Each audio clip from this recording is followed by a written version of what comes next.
Good morning all of you. વાગ્યા છે સવારના 5 એન્ડ આજે આપણે એક ટ્રીપમાં નીકળવાનું છે. તો ચાલો જલ્દીથી ફ્રેશ થઈ જાવી. 3, 2, 1. ફાઇનલી આપણો લુક ચેન્જ થઈ ગયો છે. હવે જઈશું નાસ્તો ને એવું કમ્પ્લીટ કરીને પછી અહીંથી નીકળવાનો પ્લાન કરશું. જોવી આજની ટ્રીપ ક્યાં લઈ જાય છે આપણને અને ક્યાં સુધી જાવી છે. આજે સવારમાં ઝાકળ બહુ સારો એવો હતો, કાંઈ દેખાતું નહોતું એવો ઝાકળ હતો. સવારમાં નાસ્તો ને એવું બધું કમ્પ્લીટ કરીને સામાન બધો પેકિંગ થઈ ગયો હતો.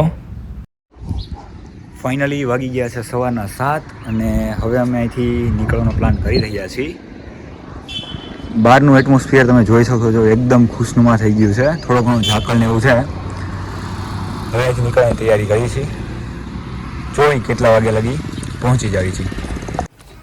આપણે તો તૈયાર થઈ ગયા, પણ આપણા સફરની જે સાથીદાર છે એને પણ એકદમ કમ્પ્લીટ કરી દીધી છે.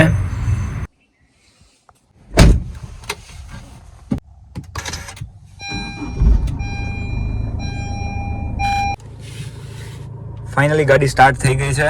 7:30 વાગ્યા છે. ટ્રીપની શરૂઆત કરી છે. ગાડીમાં કિલોમીટર છે 1,44,124. જોવી આખી ટ્રીપ પૂરી થાય ત્યાં લગીનમાં કેટલા કિલોમીટર થાય છે. સો નીકળવી હવે. ફાઇનલી બધો સામાન આવી ગયો છે અને ડેકી થાય છે પેક. કિશનજી પણ અમારી સાથે આ ટ્રીપમાં આવવાના હતા, તો એને તૈયાર કરીને અમે લોકો નીકળી ગયા બારા. જય દ્વારકાધીશના નાદ સાથે અમે લોકો નીકળી ગયા અમારી ટ્રીપમાં.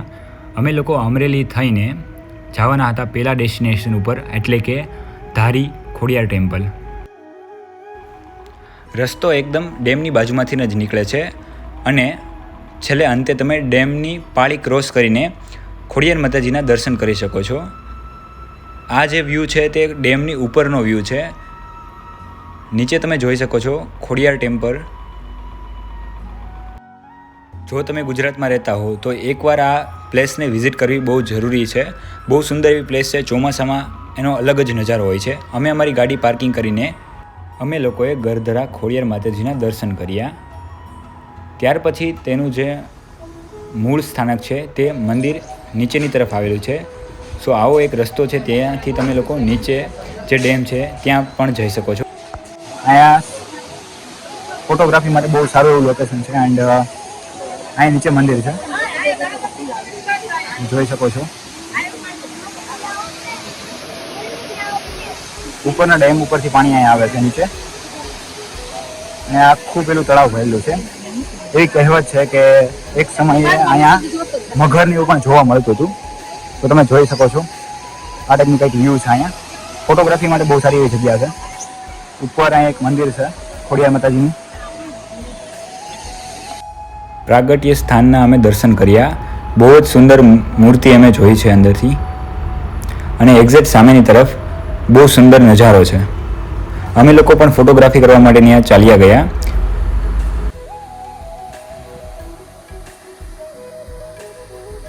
ગુજરાતમાં મોસ્ટ ઓફલી મંદિરે આ વસ્તુ તમને જોવા મળે છે. નોર્મલી એક ઝાડ છે, એમાં અલગ અલગ સિક્કા રાખેલા છે. એવી બધાની શ્રદ્ધા એ રીતે રાખે છે બધા માણસો. ફાઇનલી ફોટો સેશન પૂરું થઈ ગયું. અડધી કલાક ફોટો સેશન હાલ્યું છે. બધા બંગલા બનાવે છે. આપણી એક નાની એવી બંગલી બનાવી લેવી, જોઈ કેવડી પછી બને છે આગળ જતા. આ છે પાછળ ડેમ, આખો ખોડિયાર ડેમ તરીકે ઓળખાય છે. એ ડેમની ઉપરથી જ વાહન આપણે ક્રોસ કરીને સામે તરફ જવાનું હોય છે. વાહન ઉપર ભાઈ ચાલે છે, તમે જોઈ શકો છો. મંદિરના અંદર દર્શન બહુ સારા એવા થઈ ગયા છે. અમારા એક મિત્ર મિલનભાઈ કરીને હતા, એને દર્શન અંદરથી કરાવી દીધા. સો સારા એવા દર્શન થઈ ગયા છે. હવે અહીંથી જાવી છીએ સફારી પાર્ક.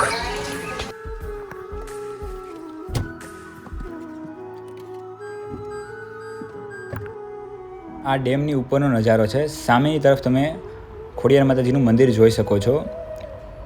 ડેમની બીજી તરફ બહુ જ ઝાઝું પાણી ભરેલું છે.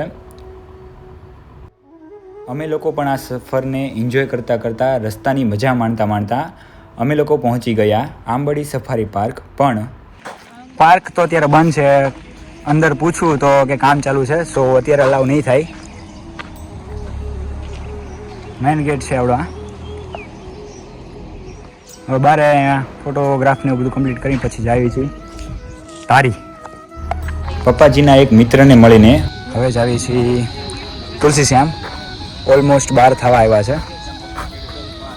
ટાઈમ થઈ ગયો છે 11:30. નીકળી જવી છે હવે. રસ્તાની મજા જ અલગ હતી. રસ્તો એકદમ સ્ટ્રેટ હતો પણ અચાનકથી પાછળથી અવાજ આવ્યો કે મારે ગાડી ચલાવવી છે. તો હવે આપણે ડ્રાઈવર ચેન્જ થશું, ગાડીને સાઈડમાં પાર્ક કરશું અને હવે ડ્રાઈવર ચેન્જ થશે. ફાઇનલી આપણને હવે આ ગાડીથી છુટ્ટી મળી ગઈ છે. ડ્રાઈવર ચેન્જ થાય જોઈ હોય કે ગાડી ચલાવે છે. હવે પાછળની સીટે બેઠા બેઠા આરામ કરીને નજારાની મજા લેવાની હતી. જો તમારે લોકોને તુલસી શ્યામમાં એન્ટ્રી લેવી હોય તો આ ચેકપોસ્ટ ક્રોસ કરવી ફરજિયાત છે. ગીરની ચેકપોસ્ટ આવી ગઈ છે. સાઇન ઇન કરાવી ગાડી નંબરને એવું લખાવાનું થાય છે. આ રીતની પહોંચ આવે છે. તમારા ગાડી નંબરને એવું લખાવાનું અને તમે ક્યાંથી આવ્યા છો એ લખાવાનું થાય છે. સમય અને એવી બધી વસ્તુ લખાવાની થાય છે. અને પછી તમને લોકોને ગીરમાં એન્ટ્રી મળે છે તુલસી શ્યામ જવા માટે. આ છે મેઇન ગેટ. ગીરના નજારાની મજા જ કંઈક અલગ હોય છે. અલગ અલગ નદીઓ, અલગ અલગ જગ્યા, અલગ અલગ રસ્તા જોઈને અમે લોકો આ રસ્તાની મજા માણતા માણતા પહોંચી ગયા અમે લોકો તુલસી શ્યામ.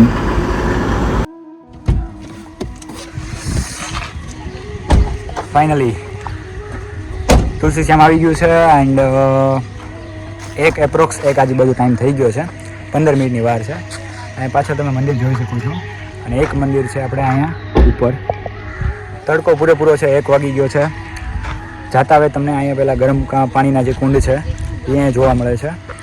એન્ડ આ બાજુ તુલસી શ્યામ મંદિર છે. એકદમ ગરમ પાણી છે. અડાઈની પણ એટલું ગરમ પાણી છે તમે જોઈ શકો છો. કોઈ પણ જાતનું હીટર કે કોઈ પણ વસ્તુ નથી, છતાં પણ એટલું ગરમ પાણી થાય છે. અને ચોમાસામાં તો આનો અલગ જ રોનક હોય છે. પાણી અહીં લગી હોય છે ચોમાસામાં. અત્યારે 3 કુંડ છે. જેન્ટ્સ માટે આ છે, લેડીઝ માટે પાછળનો વિભાગ છે.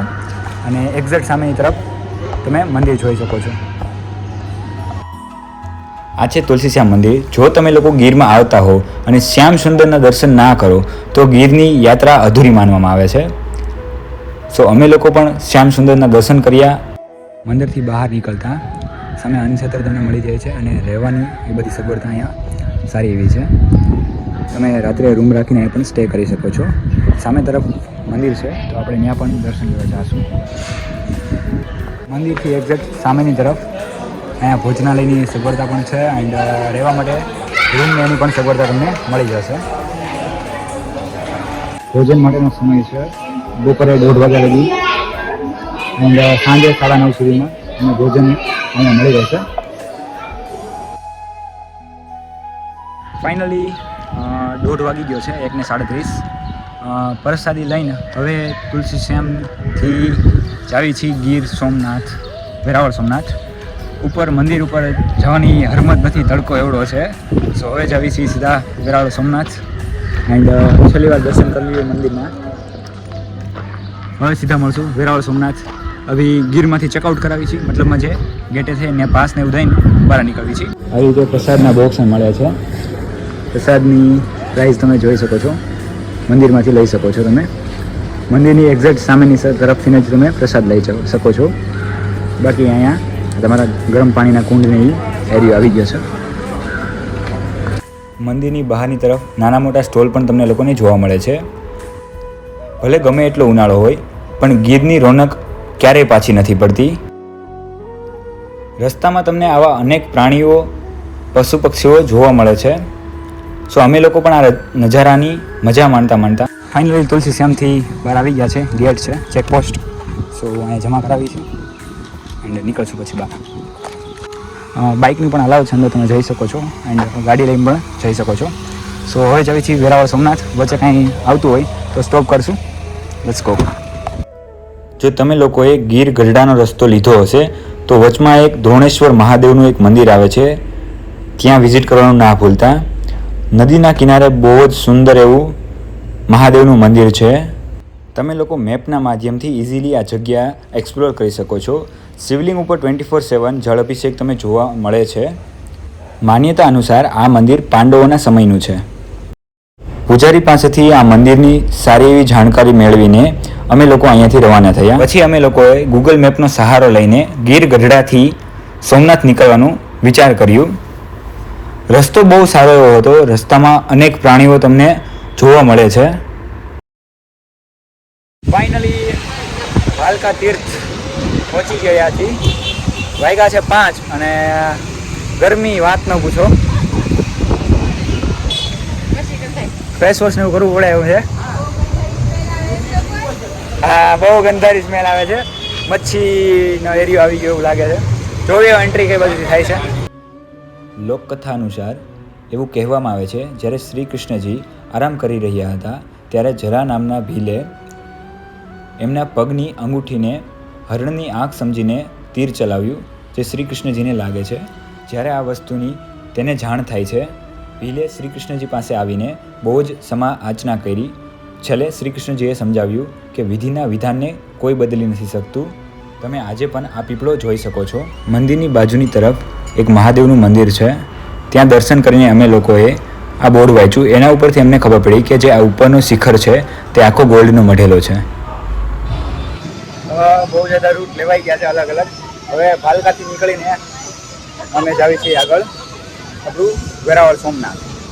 જોઈને સનસેટનો નજારો જો મળે તો કેપ્ચર કરવાનો ટ્રાય કરશું.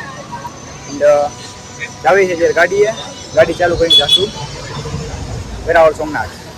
ફાઇનલી સોમનાથ પહોંચી ગયા છીએ. પાર્કિંગમાં અત્યારે છીએ. પાર્કિંગ ચાર્જ 50 રૂપિયા છે. ફાસ્ટેગમાંથી તમે કટ કરાવી શકો છો. રિક્ષાના ચાર્જ કંઈક 30 રૂપિયા કે એમ સમથિંગ છે. એન્ડ મારી પાછળ તમે ટ્રેન જોઈ શકો છો. એવડી ફ્રીમાં છે. તમારા લોકોને લોકર રૂમ સુધી ત્યાં રહી જાય છે. જે મંદિરનું લોકર રૂમ છે ત્યાં સુધી ફ્રીમાં રહી જાય છે. પછી ત્યાંથી તમારે લોકોને વોકિંગ ડિસ્ટન્સ સામે મંદિર છે. મંદિરમાં ફોન ને એવું અલાઉડ નથી, બટ તમે લોકર રૂમમાં મૂકી શકો છો ફોન ને એવું બધું. એન્ડ આમાં બેસીને તમે જઈ શકો છો. એકદમ ફ્રી છે, ફ્રી ઓફ કોસ્ટ તમે જઈ શકો છો. આ છે પાર્કિંગ સોમનાથ મંદિરનું. બહુ મોટું એવું પાર્કિંગ છે. સો તમે લોકો આરામથી તમારી ગાડી કે તમે વસ્તુ લઈને વ્હીકલ લઈને આવ્યા હો તમે ઇઝીલી પાર્ક કરી શકો છો. અહીંયા 50 રૂપિયા ચાર્જ છે. ડાયરેક્ટલી ફાસ્ટેગ યા ફિર ઓનલાઈન તમે કરી શકો છો. બહુ મોટું એવું પાર્કિંગ છે. ગાડી અમે પાર્કિંગ કરી દીધી છે. સો હવે જઈએ છીએ સોમનાથ મંદિર તરફ. ટ્રેનમાં બેસવા માટે આ ટાઈપની એક પરચી આપવામાં આવે છે. ટ્રેન એકદમ મફતમાં રાઈડ છે, પણ આ પરચી તમારે જરૂર સાથે લેવી પડે એમ છે. જ્યાં ટ્રેન સ્ટોપ થશે ત્યાં એક પર્સન તમને લોકોને તે પરચી આપી દેશે. પછી અમે લોકો ટ્રેનની મજા માણતા નીકળી ગયા સોમનાથ મંદિર તરફ. આ રાઈડ એપ્રોક્સ 5 મિનિટ આજુબાજુની હોય છે અને સનસેટ ટાઈમે બહુ જ સુંદર નજારો જોવા મળે છે. પાર્કિંગની એક્ઝેક્ટ સામેની તરફ મેઇન ગેટ છે. ત્યાંથી તમારે એન્ટ્રી લઈને અહીંયા આ ટાઈપના બનાવેલા છે, જ્યાં તમે તમારું ફોન, પાકીટ એ બધી વસ્તુ જમા કરાવી શકો છો. સોમનાથ મંદિરમાં અલાઉડ નથી ફોનને એવું લઈ જવાનું. તમે પાછળ સોમનાથ મંદિર જોઈ શકો છો. અહીંથી વિડીયો ઓર એ બધી વસ્તુ અલાઉડ નથી. ફોન કેવી કોઈ વસ્તુ અહીંથી આગળ અલાઉડ નથી. તો તમે લોકો અહીંયા પાછળ બધી વસ્તુ જમા કરાવીને અંદર એન્ટ્રી લઈ શકો છો. અહીંયા તમારે ચપ્પલ ને એવું બધી વસ્તુ કાઢીને પછી તમે આ મેઇન ગેટ છે અહીંથી એન્ટ્રી લઈ શકો છો. આ ગેટની પાછળ તરફથી એક્ઝિટ છે. સો તમે ડાયરેક્ટલી પાછા અહીંથી નીકળી શકો છો. એક્ઝેક્ટ જે મેઇન ગેટ તમે એન્ટ્રી લીધી ત્યાંથી જ. મંદિરની એકદમ પાછળ તમે આ દરિયો જોઈ શકો છો. એકદમ જોરદાર વ્યૂ છે. પાછળ હરીફરી શકાય એવું બીચ પણ છે. હોર્સ રાઇડિંગ એન્ડ ઊંટની સવારી પણ તમે ઇઝીલી અહીંયા કરી શકો છો. મંદિરની એક્ઝેક્ટ પાછળ. મંદિરની પાછળની તરફ ચોપાટી છે, જ્યાં તમે લોકો વોકિંગ કરી શકો છો. સનસેટ ટાઈમે ત્યાંનો વ્યૂ બહુ જ સુંદર હોય છે. ત્યાં આવવા માટે 5 રૂપિયા કેશમાં ટિકિટ તમારે લેવી પડે છે, ઓનલાઈન નહીં ચાલે. ત્યાં આપણને સંદીપભાઈ મળી જાય છે. સારા એવા પર્સન હોય છે. સનસેટ થઈ ગયું છે એન્ડ પાછળ તમે જોઈ શકો છો મંદિર એન્ડ આરતી પણ ચાલુ છે અભી હાલ. ટાઈમ થયો છે એપ્રોક્સ 7:15 આજુબાજુ એન્ડ પાછળ આરતી ચાલુ છે. હવે અમારે લોકોને જમવા માટે નીકળવાનું છે. સો આટલા એરિયામાં એક સારી એવી હોટલ છે, જે તમે આગળ એ બ્રધર્સને જોયા, એણે અમને એડ્રેસ આપ્યું હતું. સો ત્યાં જવાનું છે એન્ડ ભાગ આવ્યો છું. સો બોડી ઉપર થોડોક પરસો ઓળી ગયો છે. ફોન એન્ડ ગાડીની ચાવી અલાઉ નથી. સો એક માણસને કાં બહાર રહેવું પડશે, કાં પછી પહેલાં જે તમને બતાવ્યું ત્યાં તમારે જમા કરાવવું પડશે. એન્ડ જમા કરાવવામાં બહુ મોટી લાઈન છે. સો બેસ્ટ હવે એ કે તમે એક પર્સન બહાર બધી વસ્તુ હોલ્ડ કરીને રહ્યો. નોર્મલ ચાવી હોય તો ચાલે છે, બટ રિમોટવાળી નહીં. સો હવે અહીંથી એક્ઝિટ લેશું એન્ડ જમવાનું સોમનાથમાં જોઈએ. ત્યાં સારું મળે છે. સો હર હર મહાદેવ કહીને અમે અહીંયાથી રજા લેવી છે એન્ડ જોઈ કઈ હોટલ સારી છે. એક ભાઈ એડ્રેસ આપ્યું છે, સો સીધા હવે ત્યાં જશું. મંદિરથી પાર્કિંગ તરફ જતાં તમને લોકોને આવા નાના નાના સ્ટોલ જોવા મળે છે.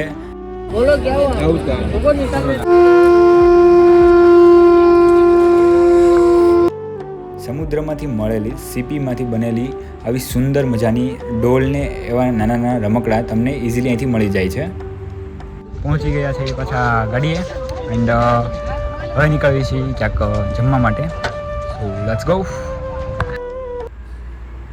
સોમનાથનો આપણને સારો એવો અનુભવ નહોતો, બટ સંદીપભાઈએ આપણને હોટલ શિવગંગા ન્યૂ સજેશન કરી હતી, જે મેપમાં પણ આપણને ગોતીને એણે આપી હતી.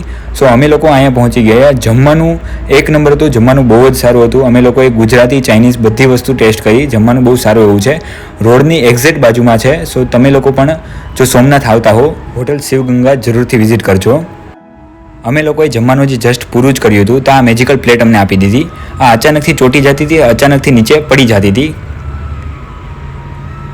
એમાં જોડે લીંબુ હતું. સો લીંબુ શરબત નથી બનાવવાનું, હાથ ધોઈને હવે અહીંયાથી નીકળવાનું છે.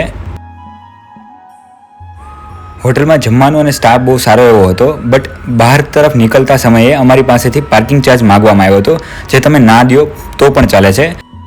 રાતનો સમય થઈ ગયો હતો, તો હવે આજે નાઇટ સ્ટે કરવા માટે અમે અમારા એક રિલેટિવને ત્યાં ચાલ્યા ગયા. નાઇટ સ્ટે કરવા માટે જગ્યા બહુ જ સુંદર હતી, જે તમે લોકો સવારે જોશો નેક્સ્ટ બ્લોગમાં. રાત્રે અમે લોકોએ સામાન ખાલી કરીને ગાર્ડનમાં ચીલ કરવા માટે ચાલ્યા ગયા. ત્યાં અમારી માટે એકદમ ઠંડી ઠંડી આઈસ્ક્રીમ અમારો રાહ જોતી હતી, અને છેલ્લે અંતમાં અમારો સ્પેશિયલ રૂમ પણ અલગથી અમને લોકોને આપવામાં આવ્યો. સો અમે લોકોએ આજની નાઇટ સ્ટે અહીંયા કરવાના છે. સો આજના વ્લોગમાં આટલું જ. હવે મળીશ કાલે ન્યૂ વ્લોગમાં નવી જર્ની સાથે. ત્યાં સુધી અમારી ચેનલને સબસ્ક્રાઈબ કરી અમારી સાથે જોડ્યા રહો. Good bye.